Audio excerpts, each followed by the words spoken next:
fave cousin Dime. And your favorite cousin Hope. And today we are talking about navigating relationships, friends versus associates, and self-love today. So we're going to jump right into it. We're not going to waste y'all time. First thing. Anyway. You I know. know. Yes. All right. So first things first, navigating relationships while being an entrepreneur. Hope, I know that, you know, tough. You've definitely been an entrepreneur longer than myself. So like, what would you say are like some gems of how you've maintained relationships? This could be personal or professional. It's tough, especially in the beginning. Cause like, well, for me, I didn't have a healthy balance either though. Mm-hmm. Like I used to carry my computer everywhere. Like it's a running joke right now. Like, oh, I'm out with no computer. Cause like, it was bad at a point where like, I literally took my computer everywhere. It don't matter what I was doing. I'm doing some type of work. I was on a cruise, working on the computer. Listen, we were just at the golf event. You was on the computer. I said, dang, she gonna miss the whole experience. So, not that. I was not going to do it because I was having too much fun. But when the money called, you gotta do what you got to do. Absolutely. Right? What about personal though? It's tough. That's what I'm trying to tell you. Like listen, it's easy to do it in business because it's business, so they correlate with each other. You know what I'm saying? Yeah. You being an entrepreneur and business is they go hand in hand with each other. So that part is the easy part because those same business people, they understand it's 1:00 in the morning. Yeah. They understand that you still working. They understand that you might be sitting in front of a computer for 12 hours. Whereas, especially for me, because I'm a lesbian, so I date women. Women are unreasonable.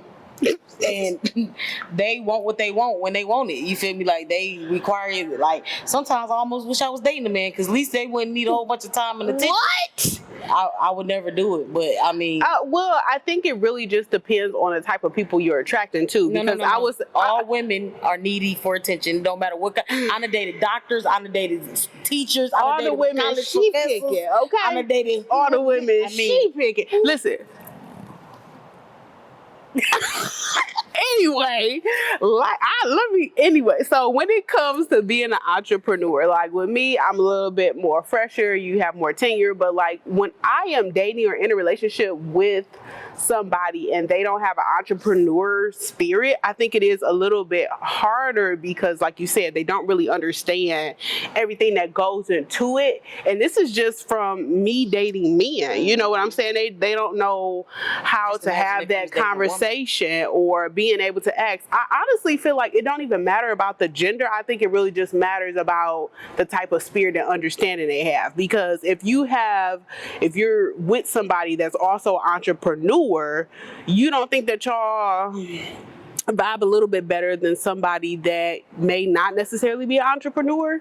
So, because your conversations are a lot different. Like I find that recently, I didn't know that though. Like I knew that, but I never knew because I always, even the women that I dated that was working women, they still had some type of entrepreneurship going on. And last year after me and Dewana broke up, I was dating this doctor. I mean, it's public knowledge. I ain't about to say the doctor name because that ain't public knowledge. But I was dating this doctor, and then so when you say you a doctor, I'm thinking, oh, your schedule busy like mine. You got kids, so you know we gonna be in there like swimwear. You gonna understand? Nah. So one time she asked me why I took 30 minutes to get food. I'm like, well, you know, it's a such thing called a line. We wasn't getting fast food. We was getting like pork chop dinners. Like I didn't understand. And she was like, it just take you so long to do everything. She like, you be on the phone for 45 minutes. I said, it was a business call. What you want from me? She was clocking it. Bruh, she told me my Zoom call took too long because it took 2 hours. Exactly. I honestly think that it is important when you're establishing, especially a new relationship, it is important to kind of like communicate that up front, like, hey, this is what I do, and not necessarily giving them a breakdown, but like giving them a little bit of heads up of like, hey, my schedule fluctuates, or sometimes these calls are going to be longer. And I'm not saying have that same conversation every single time, but I do think that at least the men that I have dated, I've just tried to communicate that as much as possible, especially if we kind of like getting into actually liking each other. But if we're dating or just like fresh, I don't explain all that. You know what I'm saying? Like, you know, I got a life to tend to, you got a life to tend to, and we just kind of. Because my schedule is much different from a lot of people's schedule. Like, you've been around, you know how hectic. Yeah. From meetings, like one time I took a girl. I was like, "You can ride with me. Like, I own my own business. Like, you know, I can do what I want to do," type thing. And she was just like, so basically all you do is ride around and meet up with pretty girls all day. Oh. And I'm like, what? I'm like, that's what you got from this few hours that you been with me? She's like, well, yeah, we pulled up. You gave print to a girl, and then another girl pulled up on you. And I'm like, so out of all the stuff I did today, that's what you got out of that? Like, but she probably didn't see the behind the scenes of you even leading up to the print being delivered. Okay, but it's still crazy. It's like, that's what you got out of that though. Like, you need to see all of that to understand what I like. Because the thing is, that particular day, like, first of all, that day was a troubleshooting day. So like, I'm picking up broken banner stands, you know, stuff, like trying to help my go above and beyond for my clients. Things sometimes, you know, like especially with the retractables, like that day, either we had got a bad batch of retractable banner stands, or I don't know what was going on that month with retractable banners. I had got like 3 or 4 of them that came back where they had snapped. Yeah. So I'm like picking up banner stands. I'm trying to, you know, figure out. I'm asking questions, you know, and they explaining and stuff. But mind you, we in parking lots. Like, I'm not meeting these people in a secluded place. I'm not pulling up at their house. I'm not pulling. I'm not even pulling up at their office. I'm literally pulling up in public spaces. You know what I'm saying? Being in the open. So it was just weird. And I was like, it was at that moment where I realized, like, oh, I'm never going to date somebody. They don't even got to be an entrepreneur, but they have to understand what an entrepreneur is. Yeah. Because some people just really don't know what comes with being an entrepreneur. Now, thank God, like, the people around me, like, they understand. You feel me? Like, they've been around for a minute, so they understand, like, okay, Hope doing way better than who she used to be. You feel me? Because I used to work 20 hours a day and not, you feel me? Like, I'm talking about wake up, straight to the computer phone. I'm making new flyers. I'm trying to come up with new ideas. You feel me? Like, it was bad at the time. Like, it was really, really bad. And it took me losing somebody that I really, really loved to realize, like, okay, Hope, you got to do something different. This can't be the norm. Because even though I'm an entrepreneur, and that we as entrepreneurs forget this because we be so stuck in our entrepreneurship that everything don't revolve around us.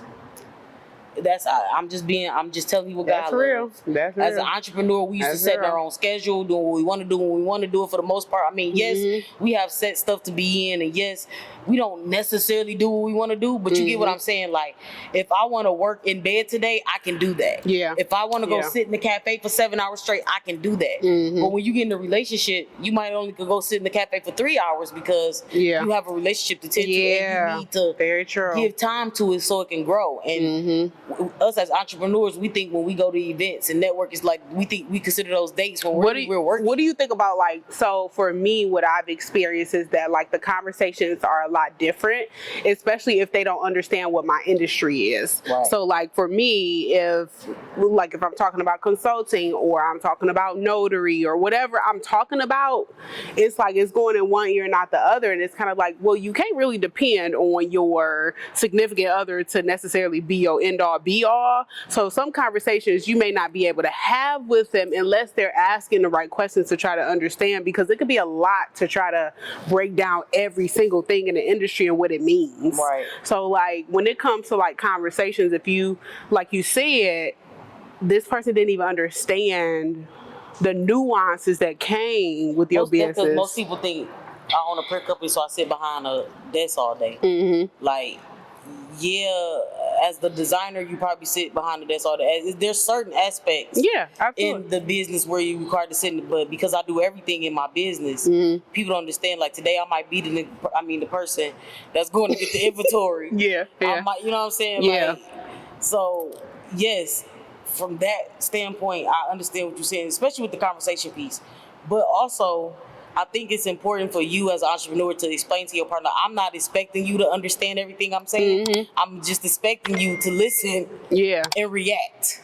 But you can't ask questions that you don't really understand. You know what I'm saying? If you don't understand the depth of what they're talking about, then it might be a little bit more difficult to ask the questions. However, I will say if they really care and this is just going the extra mile of like, hey, maybe they could do some Googling on the side to understand it. Right. But that's somebody that's going above and beyond. But you can't really expect for somebody to like try to understand your industry off the bat if they're not necessarily in that. I don't think that I'm looking for somebody to understand my industry because, like you said, it's too much jargon. Yeah. To be, I can't be explaining like, oh, this customer pissed me off because they didn't put a bleed on their flyer, and they looking at me like, why would you want to bleed on the flyer? Like, and that's not even what I'm talking about. Then you gotta be like, no, the bleed is the space around each side where there's no writing. And then you feel me like that's just too much. But I feel like I should be like, this customer made me mad. Yeah. They ain't put no bleed on their fire to be like, now why they ain't do that? You feel me? Like, why they ain't put no bleed? Ask a general question. If you gonna do your own design, you should literally know to put a bleed on it. They might not even know what you're talking about, but you get like, I'm just saying, like, okay, so look, if we was dating and I knew you owed a notary, I don't know nothing about no notary, but you would be like, man, this client pissed me off. They forgot to sign this paper, this, that, and the third. That's a little bit more simplified. I'll be like, this how I'm react. I'll be like, what, babe? Get out of here. Well, how you miss the papers? Like, no. Anyway, you see, this is. How you missing out? Anyway, we'll be back. We'll be back in a minute. Jesus Christ. Oh, Lord have mercy. Oh, Lord, it's good. So good. Oh, yeah, that's a 10. That's a 10? Okay. Good flavor. They're $5. Yeah, awesome job. Still good. Still good. What's up, fam? We are back, and now we are talking about maintaining friends versus associates in business and personal life. You ready? I want to hear from a corporate standpoint.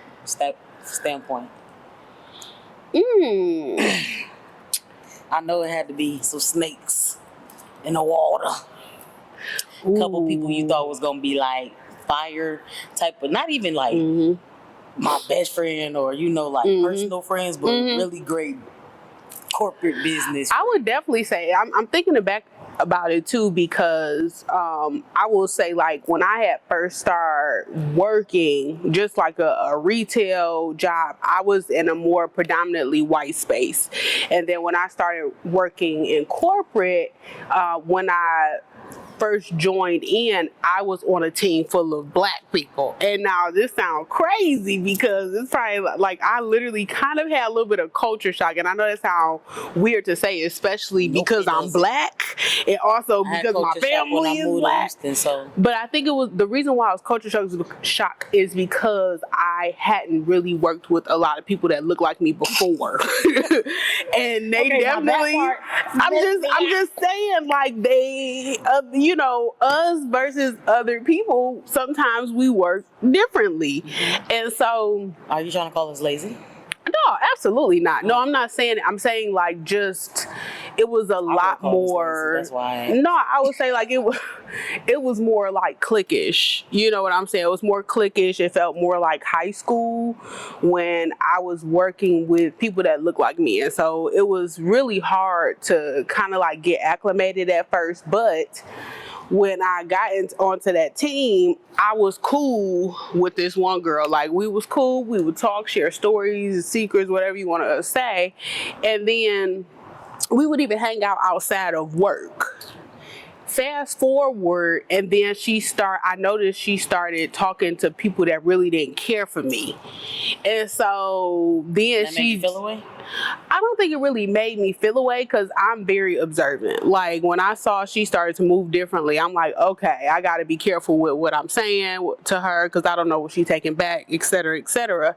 But it was just wild because, she leaned more towards that group, which was cool. But when I tell you, this girl had came over my house, I had helped do her hair, like, we went out and all these things, and then all of a sudden, things were just a lot different.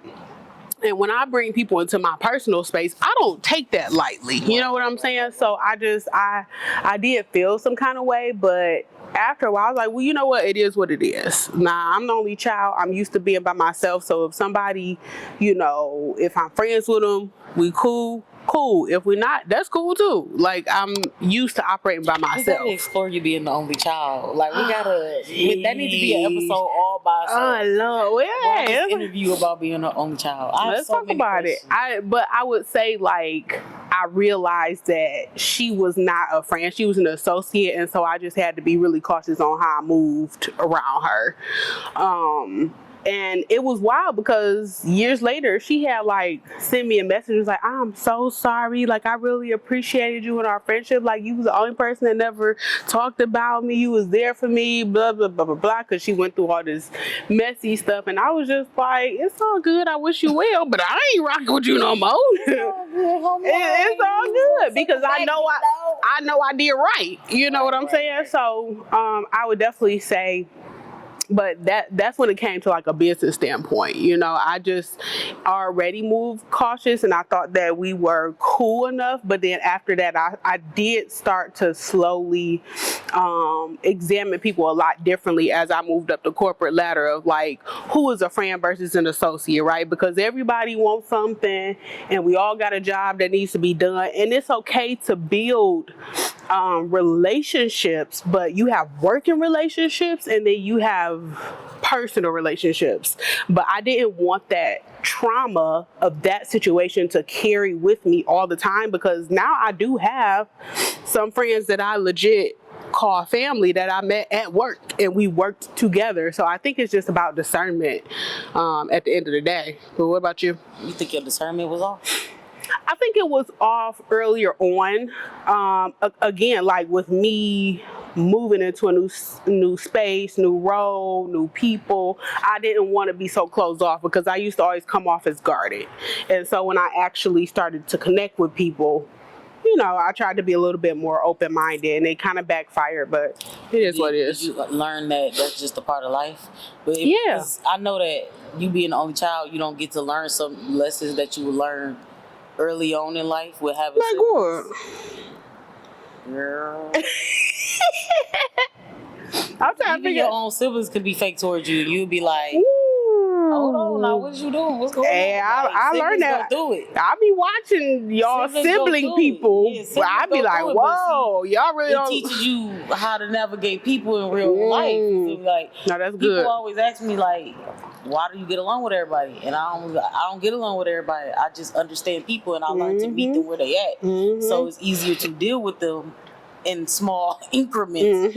If I don't like you, you're gonna know, because I'm not gonna spend time around you. I'm never going to Interesting, because I never bite like you. really seen you like not like anybody, but I also never seen you in a lot of different spaces outside of like when we with family. So it's a little different. We're gonna spend a lot of time together because of this podcast. You gonna see, you gonna know, you gonna be like, dang, cause you don't like her, do you? You gonna be like, nope. And the thing is, like, only people that's close to me gonna know. Yeah, for sure. Oh, Hope don't rock with that person. Yeah. Because as a business owner, you can't be that way. Also, and I learned that early on because I used to think this was a curse, but then I found out that was a blessing. I always have people around me that's so much older than me, but they look young and they act young. And so I forget that they're so much older than me. And so I had to scale really fast because these are the people that I hung out with. You know what I'm saying? It taught me a lot, because hanging around them people, like you said, the messiness, it's not on a corporate level because we're not seeing each other every day. But you getting on Facebook, you seeing 2 people that you rock with go at it. You seeing 2, 3, 4 people that you print for, it's, taking shots at each other and stuff. So it gets messy. Like, it was a time when in the city that I've literally printed for some of the top printers in the city. I was printing for like 4 or 5 of the top printers in the city at the same time when they first started off their business and started popping. Like, so I'm witnessing it in real time. Like, oh, they going. I know exactly who you're talking about. That's wild that you would say that on the internet, and I don't want no part, so I'm shut up. So Like, what it do was to you? the point I wasn't even liking people's statuses. Like, I'll just go. Yeah, I mean, you gotta be neutral, and I know it's like, hey, you need to pick a side, but it's like, listen, I got a relationship with both of y'all, so you gotta But keep also it neutral. they don't come to me with that. Yeah, like mess. y'all are Like, two adults yeah, at they that don't- point. Y'all need to hash that out and figure it out, but don't try to put me in the middle of that because and it's I like you always tell them, earning a like, whole the bunch same of way drama. you hang out with me and you don't talk about that person, I promise you it's the same way with me. Yeah, Like, I always tell them that. Like, I promise you I don't know what's going on. Like, yeah, and I don't because they wanna know better, which is Look, good. and I don't want to know at the end of the day. But also because I worked in the music industry, Mm-hmm. you know, the rap beefs, the different independent label beefs, and all of that stuff. Mhm. Like, I always have to remind people, like, I have a website. I cannot control who go to that website and click Mm-hmm. my website. I'm also not going to dim my light because you beefing with half the city. Like, I'm just not. Like, it was a time where I sponsored this rapper's event before I met and did business Somebody with the else. other person. Yeah. End up really getting close to the second person, and then a thing happened between the two rappers, and I'm like, ooh, I gotta rock with my mans, but I gotta stay silent at the same time. But I need him to know, like, hey, I don't even really got no real relationship with him. At the same time, I don't want to be in the middle of it. You feel me? I don't want you to be mad if I decide to print for him. Yeah. Type thing. You So feel me? how do you, okay, so outside of that, like when it outside of business, what we talked about, what about like maintaining friendships and associates in your personal life? So at a young age, I had a lot of friends. Like, I was Really? the You got a party. lot of And that's friends? the thing. Like, What? that's why I'm not that now. That is 'Cause wow. I I had a didn't ever do Mustang. There that. might be 8 of us in that Mustang. On You God. had a Mustang? Yeah, I had a blue Mustang. What was I at? Two-door, you feel me? It was nice. Had an escort. Nah, I ain't had no No, escort. I had an Oh, you escort. had an escort. Oh, no, I ain't had no escort. No, I don't know nothing about that. But, like, and they wouldn't, when I look back on it, like, they wasn't friends. They just was people around. Like, they was just an entourage, for lack of better words. For lack of better words, guys. Just, I'm not taking shots at nobody. This is not an opportunity for me. No, for lack of better words, that's ultimately what they are. You feel me? Like, they just people around so that, you know, if you do need an extra hand, you might be able to just pay him right there and be like, hey, I'll throw you some money. Yeah. You know what I'm saying? Just to have them around. You feel me? That's interesting. I ain't never paid nobody to be around, but I will say that one Not pay thing. them to be around, but just like they around, you need some stuff done, so you automatically be like, hey, bro, I'll throw you a couple dollars to do this. Got you. Because they don't take, they entourage, so they don't have no initiative. Because if they had initiative, they wouldn't be in the entourage. You get what I'm saying? That's why I'm calling them an entourage. Oh. That's why I said it's not me taking shots. The more you know. No, I wasn't like that. Like with me, I hung out with a lot of people, at least growing up, with people that I grew up with. And so I had to learn the hard way that it ain't really how long you've known somebody, but it's about more so the quality of that friendship. Like, because there's some people I used to always think like the length of time that you knew somebody determine their loyalty. It determined, you know, I thought it determined the loyalty. I thought it determined just kind of like the relationship, the bond, the tightness of that bond, the understanding, all of that. So that was something that I learned. But I will say, like, when it comes to maintaining friendships and stuff, especially with us and our age, a lot of my friends and stuff now, they have kids, you know, and I have friends that are married, and so I can't, like, the expectations definitely evolve as you get older, because I can't expect for my married friend or my friend who is a mother to like show up for me all the time, but we do make sure we check in with each other. Right. To kind of like see how you doing, like what's going on, how can I support you. Like, I've asked my friends several times more of like, what do you need from me as a friend? Because sometimes what I think I'm giving you may not necessarily be what you need in that season. Right. So I don't know. I tend to kind of ask those questions to kind of learn what they need. And if they're like, I don't know, girl, and they're like, okay, then I kind of step in and do my own little thing. But so I'm super blessed to have super great people around me. And again, because I learned at an early age to meet people where they at, like I ended up with two great friends that I call my best friends, like that. 10 years ago, because no, not even 10 years ago. When in high school, oh, I'm getting old. Jesus, I told you that. Lord. You ain't even that old. Oh my God. If I gotta go past 10 years, yes I do. I'm old. So in high school, these would have never been my friends. You get what I'm saying? Interesting. Okay. But in my adult life, they everything that I could have ever imagined to be a friend. Yeah. And they so different. Like one of my, she Polish, and she go to the old beat of her drum. But that's my rider right there. Like.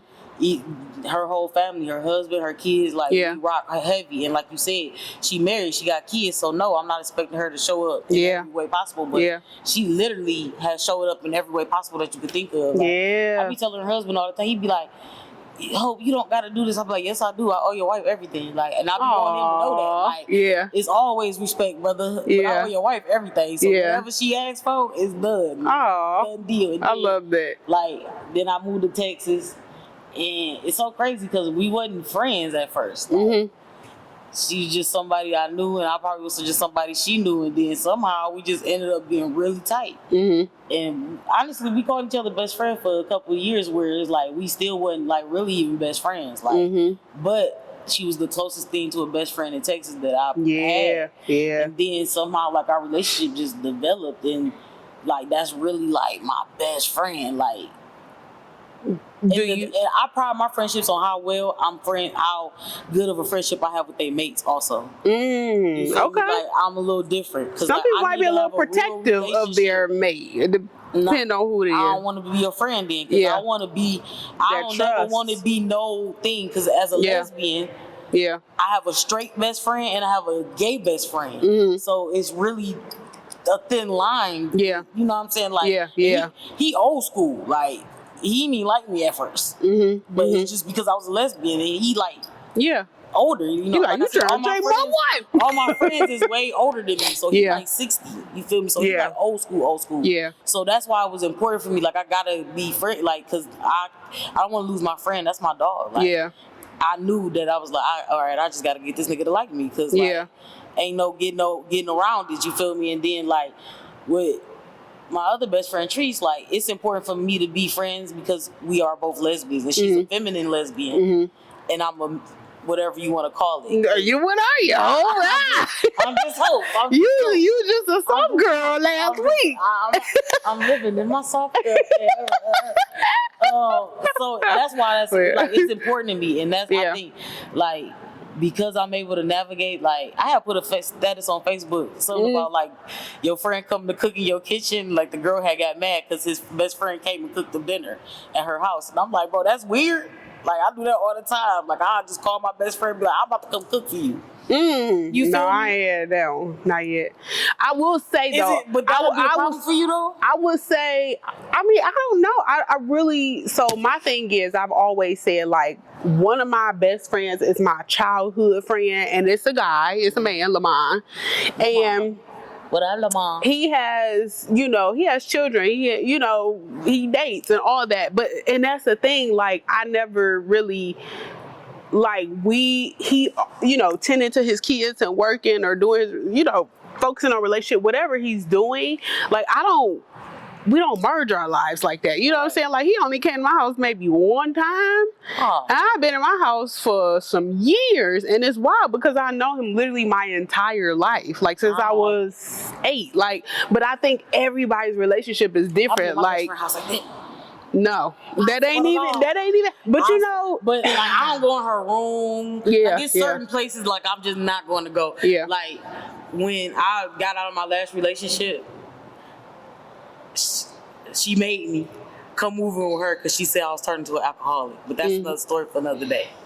And so, like, I just had limits. Like, I'm not. One day, because like I was standing in the room next to her room, and she was like, "Best friend, come here, I gotta tell you something." And we have been standing there talking in her room for like 2 or 3 minutes. I start getting antsy. She's like, "What's wrong?" I'm like, "Can we go downstairs?"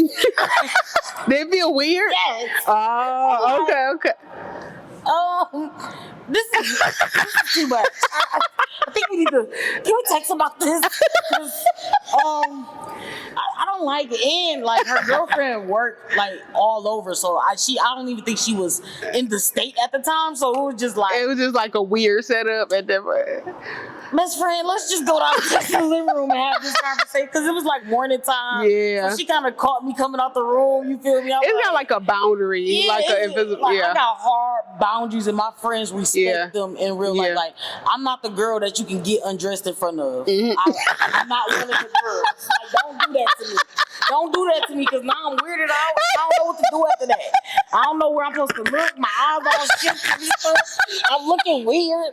Like, don't do that to me because now I'm like, I can't even look at you the same. I'm confused. I don't know what's going on. I'm not that friend. Don't get dressed in the bathroom, bro. No. You know, I will honestly say that I used to always want female friends. Always, I right? don't want no no, female friends. not like that. No, I always wanted female friends, like doing the girly things and all that. But I just never, like growing up and stuff like that, I never felt like I could really vibe with females, right? Mm-hmm. So I had to dig real deep, and I had to think about it like, well, what was the relationship like with other women? And you know, we got a lot of women in our family, and I had to really think about the relationship I had with my mother. Ooh, that's deep. Hold on. Wait, nope, stop right there. Time check. Because that one deep, and I know we about to... What the time is? Time. What's the time, girl? The time. 8:57. We'll be right back after these thoughts.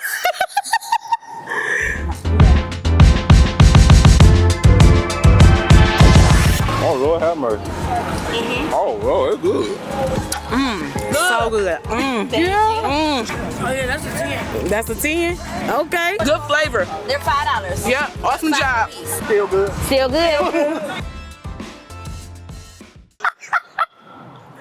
Is we? We got 29 minutes. Okay. And we're back. Hi, guys. Back to your mom. Go ahead. Oh my God.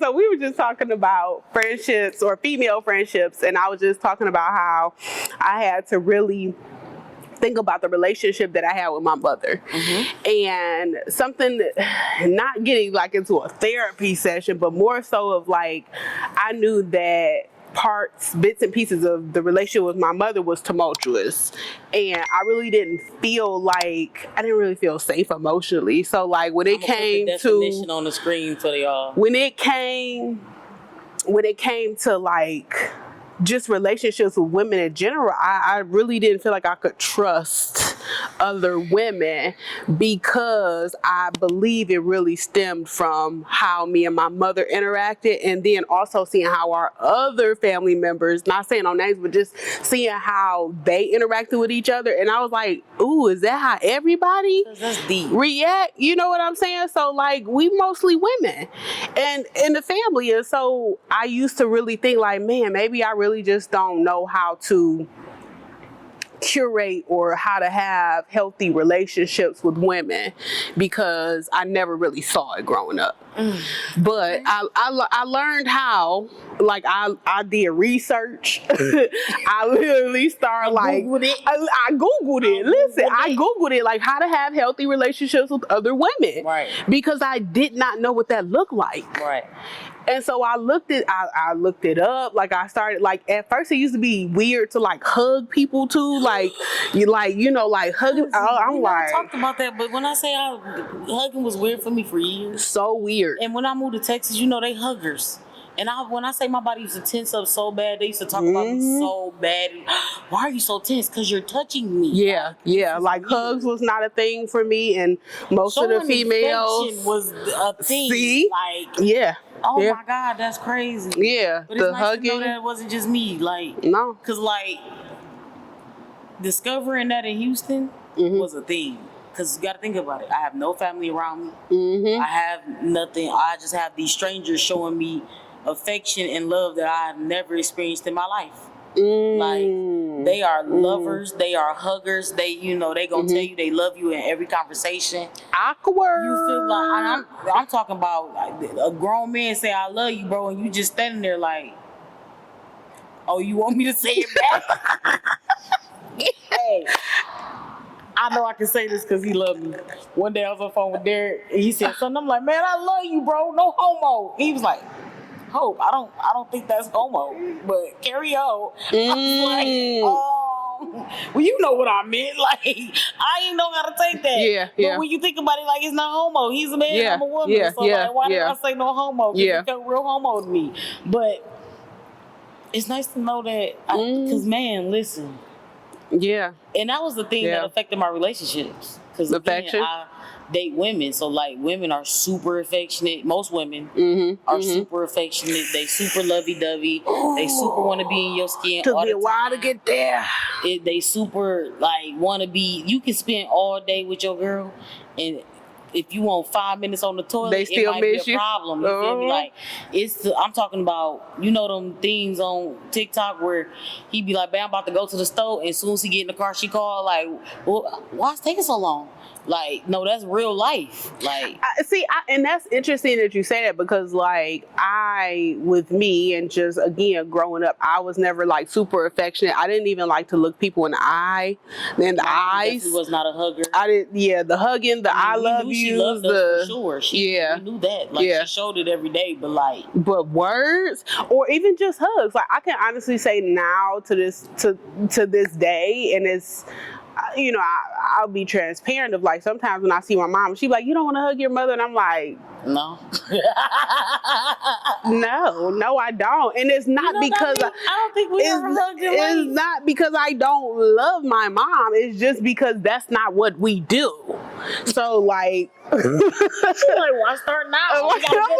She's like, "So you hug everybody and you didn't hug your mother?" I'm like, "Cause I hug other people." You know, I don't know what that is. I think you need to talk about that in therapy, because if you hugged everybody else, why didn't you hug your mama? Like, it's probably it's an underlying thing, because it's not what we do. You know what I'm saying? Like, I just feel like it's certain people that you have it's not what we do.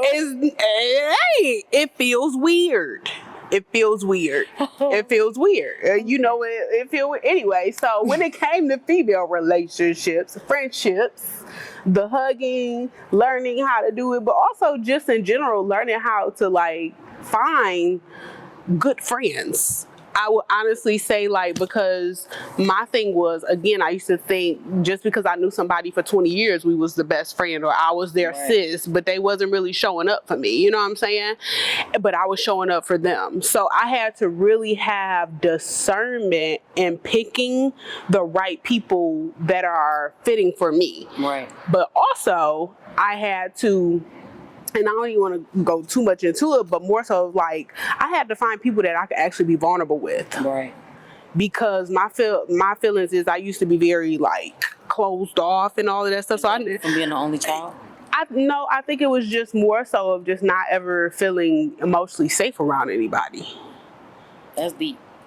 Because I was verbally abused, but I suffered from abandonment, all these things. So like I always kept things in and never shared how I felt. So I had to learn how to be vulnerable with friends. Looking in, growing up, like I'm sure most of your cousins kind of probably wanted your life, because it felt like you had stability, like y'all wasn't moving every year.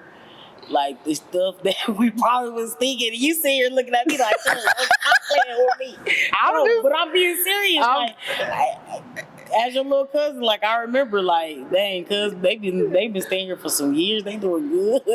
Then your room was always put together. Like, you always had all the good stuff. Like, and it's so wild because I will definitely commend my mother for like creating that stability. But like when it came to like emotional care and stuff like that, or being around my dad and all that stuff, I didn't. There were some things that I felt like I lacked emotionally. No, I get, and we don't even got to go deep into it. Yeah. But just from how I grew up and how my babies is growing up, my nieces and nephews, like I don't scream at them unless I gotta scream at them. Like I literally talk to them like they little humans. Yeah, because they're learning life. And like even with one of my friends, her son, because we spend, a decent amount of time with each other. One day, because I got a real bad habit of saying the N-word. I'm not gonna lie to you, it's bad.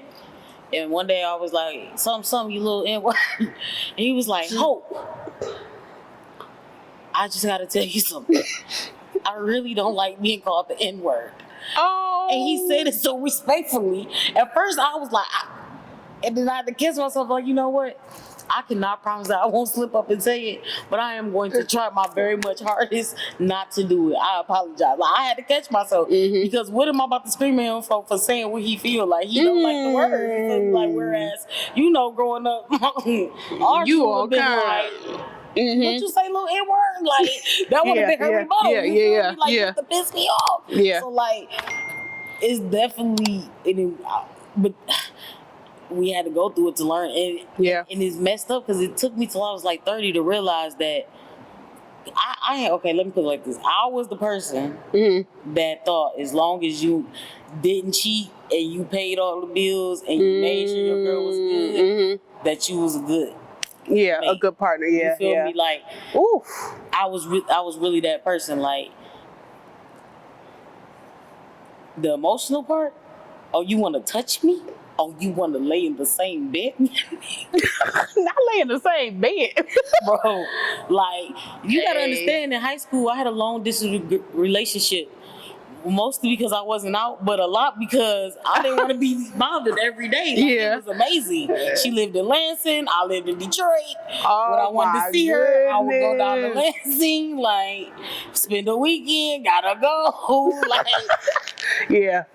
Like, I just now you making statuses about cuddling, having sex and stuff like that. So like, I didn't care about none of that. Like, yeah. Okay, so with the friendships now, do you feel like, where do you feel like was the biggest change that you had in your friendships, even if you go back 5 to 10 years from now? Caliber of people. Ooh, yeah. I didn't used to deem myself worthy enough to be with certain type of people. That's why I said my 2 best friends are people that I would have never be. Very much because they like my best friend. She dark. She like black.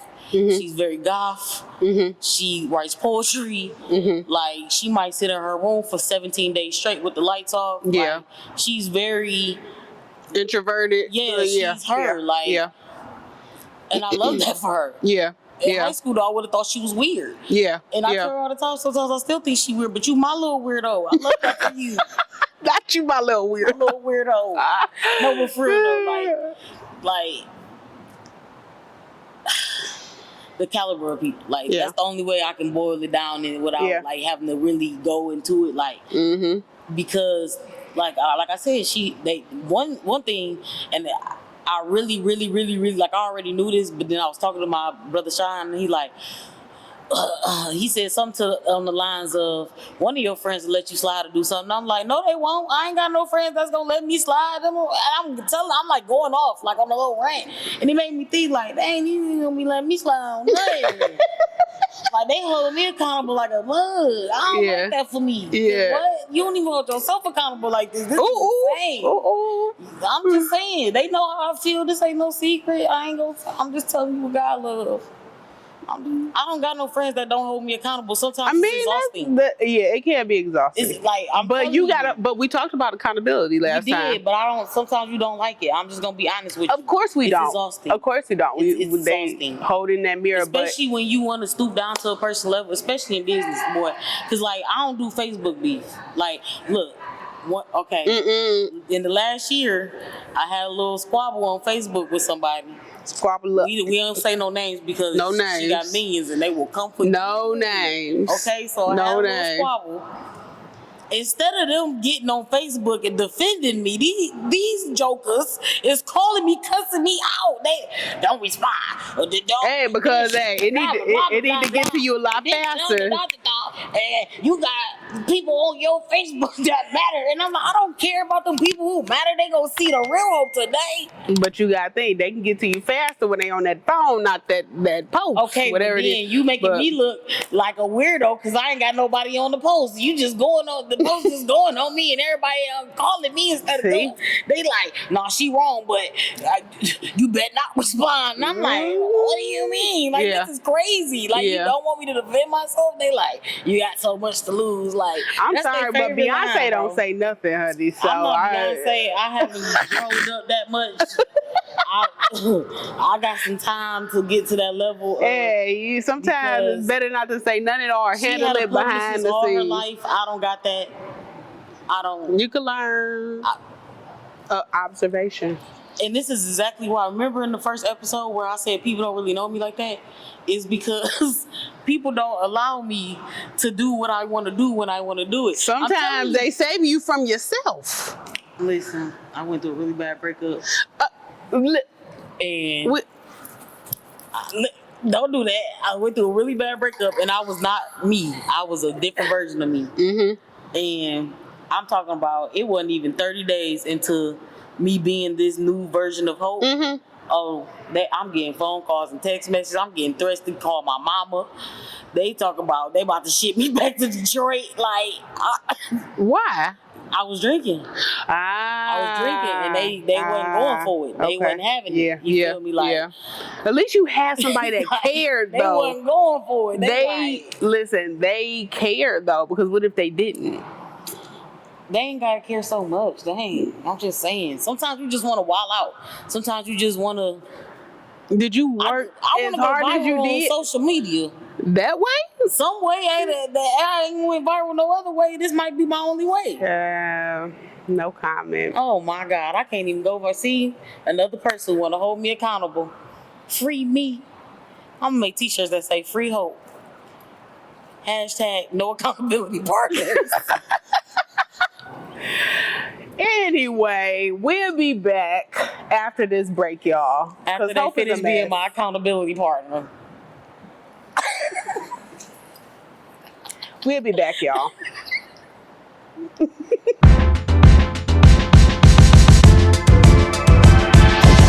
Oh, Lord have mercy. Oh, Lord, it's good. So good. Yeah. Oh yeah, that's a 10. That's a 10? Okay. Good flavor. They're $5. Yeah, awesome job. Still good. Still good. What's up, y'all? We are back, and now we are about to get into self-love and rest. So, Hope. You've been on 10 all day. Okay, so let's talk about like rest and self-love. Like, do you have certain routines or anything like that when it comes to taking care of yourself and resting, especially like right before you hit that burnout period? Oh, I've been burnt Yeah, out like- before. What'd that look burnout like? For creative, is like detrimental because you can't create. Mhm. You can burn out at a corporate job and still get a check. You can burn out at a corporate job and still make it through the day and like get stuff done. Mhm. But as a creative, you literally get nothing done because everything is a create process for an entrepreneur. We creating on the daily. You get what I'm saying? Whether it be for me, whether it be graphics, whether it be implementing rules for my employees, whether it be setting up the business the right way, whether it be like all of those things become affected when we burn out. Well, I would say, now let me offer a different perspective. Yes, as a corporate, someone in corporate, yeah, you do or can still get a check. However, you also can get write-ups. You can also, you know what I'm saying? Like, because of your behavior is different now. Like, okay, are you calling off of work because you can't get out of bed? You know what I'm saying? So there are, other sides of the coin outside of just, like, oh yeah, I can, I'm feeling burnt out. And this is not us battling. Yeah. Devil's advocate. Yeah, okay. When you call off work, you might get rolled up or a point, or you might even lose your job. But you still got that experience that you go take to another job and get. Now, I'm not saying it's easy, by no means necessary. But I'm just saying, those are the things. When we call off work, our employees don't get paid, our orders don't get done, stuff fall through the cracks. Like, it's really detrimental for us. Yeah. And that's why I say I'm not downplaying. Yeah. Because it's detrimental to y'all, but yeah, because we're business owners, it's, at least once you get to this level, anything that's detrimental to you is detrimental to a lot of families. You get what I'm saying? Absolutely. Absolutely. So I always try to remind people, like, yes, just imagine how heavy stuff be on you when you thinking about, I mean, you don't got kids or nothing yet. So, but just think about the mom with 6 kids and how, you know what I'm saying? The pressure. Now, times that by 10 because I gotta pay the mom with the 6 kids. I gotta pay the dad to take care of his whole household. I gotta pay the kids. Yeah, no, I agree with you, get but what I'm saying is, like, with corporate, where you like, hey, you still get paid, and it's like, yeah, we still get paid, or corporate professionals still get paid, but at the end of the day, that doesn't mean that there aren't effects that go along with it, because you can lose a job. You may not have as many people dependent on you, because if you don't hunt, you'll eat. You got a whole company depending on you, because every role is important in the company. But it's just, there's just different cons depending on what position you play, in a company, whether you're a CEO or psychological and mental. Like, I'm just talking about that part of it. I'm not saying it's on the same. I'm not, saying it's apples and oranges and that. I'm saying psychologically, it just is a little bit more on an entrepreneur as a business owner who do have other families depending on them. What would you? It's a psychological warfare. What would you say that burnout? What are some of the signs of burnout for you? Exhaustion. Just in general. I can't. My brain is cloudy. From the time I open my eyes to the time I close them. And it's the thing, like, as I get older, I realize, like, I'm no good in that state. When I was younger, I could probably work through it and get through it. At 33, being, like I said, I'm your favorite entrepreneur. So I print for a lot of people. And so I know that I'm no good to those people, and I'm going to mess something up, which is going to mess their business up, which is going to piss their customer off, which is going to cause them to have to do a refund, which is going to cause me to have to do a refund. But this the thing, what I refund them is not what they have to refund their customers, so it's even bigger burden on them. So when you get to think about it like that, it just be like, oh Lord Jesus, I can't even be on my off game. So I will take a nap. I am a nap girly. I'll be right back. And my team will tell you I will fall asleep anywhere, in the car, at the table. Listen, when it comes to burnout, for me, I find that I get more irritable. Oh, for sure. I find that I get irritable, that brain fog is real. I will find that, like, I literally will want to stay in the bed all day. Like, it's like, even though I don't have kids, I got dogs, and it's like, bro, if I didn't have to let kids, if I have to let y'all out, I would probably stay in the bed with my head under the cover, because the fact that you let them out is a testimony, though. What? Some people don't make it that far. I've been in people's houses before, I'm telling you. Yeah, well, they gonna get let out. That's what. Not in my house. But it's just like the staying in the bed, not being snappy to people who, like displaced anger, where you are mad at one person, it ain't got nothing to do with them. They ain't do nothing at all, but you're so tired, or you could just be, like you said, exhausted, or just, it's a lot of different ways that burnout happens. Another way I can gauge is when I can't handle a lot of questions. When I can't handle a lot of questions, I know it's time to shut it down. Because in the role that I play in my business and other people's businesses, I'm used to being asked a lot of questions. Because I literally have people that I print for that they will come to me with every question that they customer comes to them with. They're gonna be like, well, what's the specs? Well, what do I tell them, and how do I do it? And like, so it's literally like, teaching someone every day how to put the best, just to make your life easy. Because you either teach them or you're gonna have to do it yourself. You know what I'm saying? And so it is, when I get to that point where I'm irritable after 2 or 3 questions, it's like, bro, figure it out. Google it.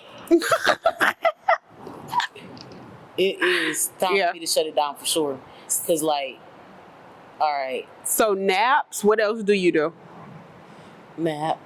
I do a lot of napping. I'm not gonna, because listen, you gotta, like, for the first 10 years of business, I didn't sleep for real. I'm talking about. Yeah, like insomnia? Kinda. Also, I moved to Texas with no family. Yeah. So no. What did the no family have to do with you not sleeping? I was in a new space. I didn't have nobody to lean on. Okay. I was scared if I leaned so much on my family that I would want to go back to Detroit and I wouldn't see Texas through. But I knew, and through all of that, I knew Texas is what I needed. Yeah. Like, I knew Yeah. Ooh. I needed that change of scene. Texas grew me up, turned me into a woman. I was a little kid when I came to Texas. Like, from how I moved. I remember when I first came to Texas, tell me, we know you from North because you talk fast. And I used to take it as an insult. But then one of my partners set me down. Yeah, you a fast talker. I used to hate hearing that. Like me, I'm gonna get the job done every time. Don't say that about me. They ain't never been to New York. When we hear fast talker, we hear scammer. I hear, you know what I'm saying? Yeah. Like don't put me in the. I ain't like that. And so it wasn't until I had the same conversation with one of my partners, and they was like, "That's not what they saying, Hope. They trying to tell you slow down." It's okay, you're not in a hurry. And they was like, everything in Texas is slow, even to our music. He's like, you ain't never heard chopping screw music? And when he said it, I'm like, dang, he right. Like, y'all talk slow, y'all got that slow draw. Like, they big on cruising. I be ready to fight in the traffic, boy. They cruising down the scene with a gangster lead. Like, boy, if you don't sit up and drive right, boy, I'm about to swang and bang. Like, what is going on here? Like, what in the world? But when he said it, he really, explained it and like put it in a way where I can understand. Like, they not trying to come at me; they trying to help me. Yeah. Because in business, you got to make sure you dot every I, cross every T, and that's basically what they were saying to me. They just were saying it in their own Texas way because Texas want to do everything they I would definitely say, like, with me leaping into entrepreneurship, one thing I had to learn in creating a boundary is having an off day. Ooh, and so my off day is Sunday. Like, okay, what is an off day to you? First of all, an off day is where I'm just not I'm not exerting any energy towards work. Period. Like no work on a Sunday. Okay. Because that's when I'm going to church. That's when I'm restoring, just my social battery, like all those things. Related to work on Sunday. Like nothing. When it comes to like outside of things that need to be taken care of in my household, I will clean up or cook or something like that. But like work, no. I had to learn how to do that. And the reason why I want to do it now is because I need to create that boundary now, because I did find myself, especially because I want to make sure I'm doing everything right. I literally just came from corporate, blah, blah, blah. Like I want it to be perfect, but at the same time, I also can't be piecemealing everything. You know what I'm saying? Like, that's why it's so important to be learning how to be efficient with your time, and also making sure that you have an off day so you can reflect. Like, how am I supposed to reflect or know what I'm doing right or wrong or what I should be changing if I'm never stopping? So I mean, and that's because I'm fresh, so grown up. I love that for you. You are such a grown up. What you mean? High five, buddy. I feel like you're trying to be funny. No, because I don't know how to do that. I don't think I'm allowed to do that, because especially now, like now I got the Hill and Harvest accounts. I control their street team. I control their marketing. I control their sign holders. They about to open up a new location. I'm gonna be the one that's gonna be staffing that location.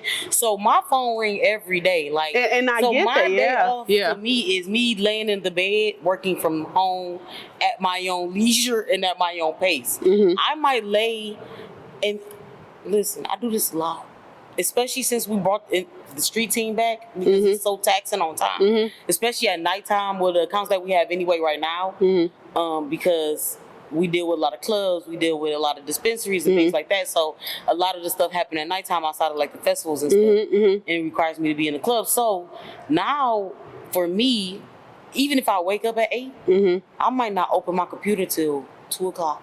Yeah. Now, that's not saying I might not do some work on my phone, but I'm talking about bare minimum. Because I don't design on my phone. I don't do none of the major things. The only thing I really do on my phone is check social media, make posts, and you're always working. And this is, look, I'm not deep in it. Your level, we on different levels with that, which I respect. For me, I think also because even in corporate, like I think because also when I was in corporate, I used to work till 12 o'clock in the morning, Right. downtown Detroit. And I realized that I was giving so much of my energy to a company. And I'm like, bro, I'm tired. I am tired. You learned a lot, but didn't you? I didn't at 12 o'clock in the morning. I mean, you didn't not at 12 o'clock working. in the Yeah, I morning, learned a but- lot. You want to know what I learned? I learned take off day. I'm not about to say it. But it didn't Because shape no part of you as a business person. I have to learn. There's always going to be something to do. The to-do list is never but you ever ending. Think about it like this. Because you went through that as an employee, when you become an employer, you know to check in on your employees and say, hey, go home to your family. Absolutely. Your husband, he needs you. Yeah. Your children, they need you. You're not going to get anything done here at 12 that you can't get here done at 9. You get what I'm saying? Whereas you didn't have that in your company, but now that's how I start looking at stuff. When I go work for a job, like recently I went and did a stint at Charlie's for one of my constituents. He ended up buying like 8 or 9 Charlies. He needed people to run them and do some things. So I stepped in. Everybody kept on saying, well, like, why are you doing this? Like, well, it can't be the money. It's pennies. I'm like, it's not. It's the, I want to learn, because what people don't realize is food companies are systems. Everything is a system. Everything is the same thing over and over. It's repetition. And I needed to learn that. Even from like how like each station has a visible display of what you're supposed to do. At the sandwich display, it's every sandwich and what go on it so that they can read it in real time. It's 5 screens, which may seem a lot of screens to regular people, but on this screen is sandwiches, on this screen is whatever is going on the fryer. This screen shows all of the order together so you know what needs to be bagged. This screen is a repetition of this screen because it's closer to the grill. So in case you can't see, now you got another screen that's closer to you. Like, but as a consumer, we don't look at things like that. But as a business owner, I need to know these things. Yeah.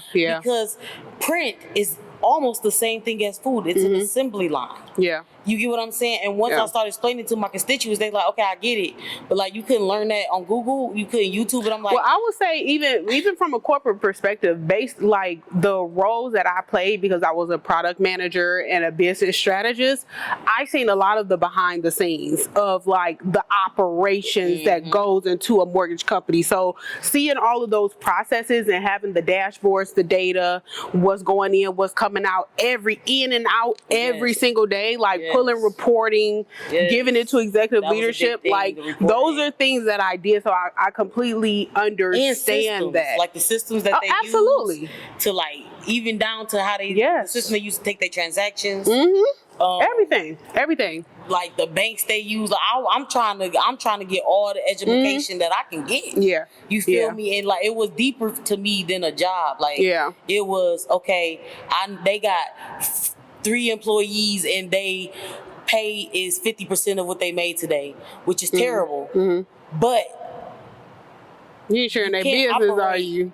I don't care. You can't be operate. telling their business. No, this is public knowledge. You can't operate with just 2 employees. You need that 3rd employee. So sometimes you just got to take an L as a business just to save face with your customers. You know what I'm saying? Yeah. So like, just learning like, okay, I'm not crazy for sometimes taking the L to make sure that my customer is happy. You feel me? Like, it's okay to make a mistake as long as you deal with, like, just learning those things from a bigger standpoint. Because I don't have personal people that I could, like, I know some millionaires, but can I go sit in their business and yearn from them? No. You get what I'm saying? So I have to take other steps to get that information, because I'm not. Have you ever asked? I'm not a 9 to 5. Have you ever asked? Yeah, I ask questions, but I'm also not the type of person that, if you're a millionaire, you don't have time for people to be. Well, your brain. Closed mouth don't get fed. I'll say that. If you ain't asked, listen. I mean, if y'all got relationships like that and they understand your work ethic and your goals. Ashley Stewart and She's Happy Hair and Little Caesars and Happy's Pizza.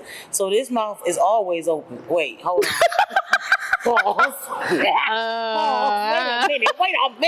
a minute. Let's just go back to rest and production. Oh my God. I don't even. Let's go back to resting and self-love. Okay, so what are some things that you do for self-care outside of napping? I don't think you understand that napping is my favorite pastime. Okay. right Well, now. I will But, share. I'm in a relationship, so I do the relationship stuff. Is that self-love or is that that's something it is else? if you want to have a happy wife. It's like, no. Sometimes self-love is, being a good friend, because ultimately, for me, I want the people around me to be happy also. And I also want to be present. That's why I'm really considering moving back to the city. Because I want to be present in my nieces and nephews' life. You feel me? Like I want them to know that TT got them no matter what. So for me, self-love for me is being able to be, because there was a time where I was so engulfed in work that I wasn't present for those people. Yeah. I wasn't showing up for those people. Yeah. So for me now, self-love is definitely... And it probably make you feel better, like you said. For sure. You I know? feel like crap when I'm literally about to fly home for a week and then fly back. Like I'm leaving my car in Detroit. I drove my car here. So like I'm literally going home to Woosah, love on me, get some quiet time, get away, and then coming back because it's Virgo season. So my mama, my brother, my granny, like everybody is Virgos for some reason. Little brothers, cousins, uncles. I just got a lot of Virgos in my life, and I want to be present for their birthdays. My mama turning 65, my granny about to be 90. You feel me? Like these is pivotal times, and I want to be there. You feel me? Like that's the most important part for me, and that's also self-love. For me, being able to self-love is just restoring my mental. I'm just saying, like, I guess because, like, again, going back to that only child thing, like going outside of my bubble, I have to have a high enough social battery to be able to mingle with people. Now, I will say I consider myself an ambivert, where I feel like I can thrive definitely in networking events, but I also no, it's not intentional. I'm gonna have to put the definitions up on the screen. So I'm talking about with networking, and then also amplified. What you say? I said ambivert. Ambivert. So essentially, I could thrive in the networking space, but also I'm comfortable with being at home by myself. That's essentially what an ambivert is. So I would say, like, for me, I get massages. Like every quarter, I'm getting a massage, at least at the top. Don't touch me. No, I Also, love massages. Well, it depends on the type, because you can do hot stone, deep tissue, Swedish. Listen, rub all the tension and the knots and the stress. I had got a spa day, and we went in the hot room, and I almost died. I definitely. I definitely had a panic attack in the hot room. And it ain't for everybody, but sound bath. Better though. I've been going to the sauna. I would say sound baths are really good for me too. I would do a sound bath. I think I'm trying to make the gym become my thing, like my self-love thing. It hasn't gotten there yet. When I'm there, I love it. It's getting there. Is the problem. But I want that. I'm not gonna say that it is, but I would love for the gym to be my self-love thing. Because like one of my friends recently, like I said, she got me into doing the sauna, and because I get claustrophobic really fast and I don't like being hot, I have to close my eyes and like take deep breaths and like it's like kind of showing. Have you ever tried yoga? Yes, but I wasn't doing it right because I don't know how to slow my brain down.